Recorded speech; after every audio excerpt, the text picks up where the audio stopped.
ఖమ్మం పట్టణంలో జరిగినటువంటి హృదయ విదారకమైనటువంటి ఘటన. ఆ తల్లిదండ్రులను చూస్తే నిజంగా గుండె తరుక్కుపోతూ ఉన్నది. ఆ తల్లి ఒకటే అంటుంది, 12 ఏళ్ల నా బిడ్డకు జీవితాంతం బెడ్ మీద ఉండేటటువంటి పరిస్థితి వస్తుంది.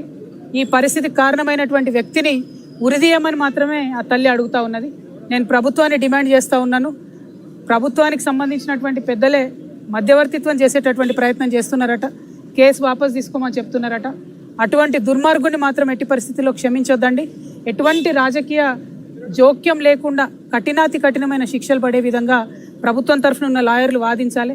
ఒక మహిళగా, ఒక ఆడబిడ్డగా అప్పటి వరకు మా కళ్ళ ముందు ఆడుకుంటున్నటువంటి చిన్న పాప బిల్డింగ్ మీదకి వెళ్ళి పడితే మొత్తానికి మళ్ళీ లైఫ్లో నడవలేదని డాక్టర్లు చెప్తుంటే ఎంత దారుణంగా ఆ తల్లిదండ్రుల పరిస్థితి ఉందో ప్రభుత్వం ఒక్కసారి మానవీయ కోణంలో ఆలోచన చేయాలి.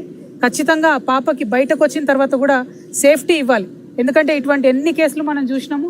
డెఫినెట్గా తర్వాత విడుదల వచ్చి కూడా మరి విక్టిమ్స్ మీద దాడి చేస్తున్నటువంటి సంఘటనలు చూస్తున్నాం. ఆ పాపకి, కుటుంబానికి భద్రత ఇవ్వాలి.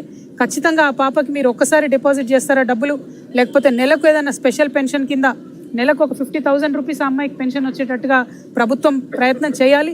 లేకపోతే మొత్తం ఆ ఇద్దరు కూడా తల్లిదండ్రి కూలీ చేసుకునే వాళ్ళే ఉన్నారు. ఇంకొక 2 పిల్లలు ఉన్నారు. వాళ్ళకు ఈ పాపను చూసుకునేటటువంటి ఆర్థిక స్తోమత వాళ్ళకు లేదు. ఆ పాప వాళ్లకు తల్లిదండ్రులకు ఇల్లు కూడా సరిగ్గా లేదు. కాబట్టి ప్రభుత్వం తక్షణమే ఇల్లు మంజూరు చేయాలి. అదేవిధంగా పెన్షన్, స్పెషల్ పెన్షన్ ఆ పాపకి ఇవ్వాలి. ఎందుకంటే ఆ పాపను చిన్న పసిబిడ్డను చూసుకున్నట్టు మంచంలో పెట్టే చూసుకునే పరిస్థితి ఉంటుంది. కాబట్టి ప్రభుత్వం మానవీయ కోణంలో ఆలోచించి మద్దతు ఇవ్వాలని చెప్పి నేను డిమాండ్ చేస్తున్నాను. ముఖ్యమంత్రి గారిని ప్రత్యేకంగా విజ్ఞప్తి చేస్తున్నా. మీరే హోమ్ మినిస్టర్గా ఉన్నారు.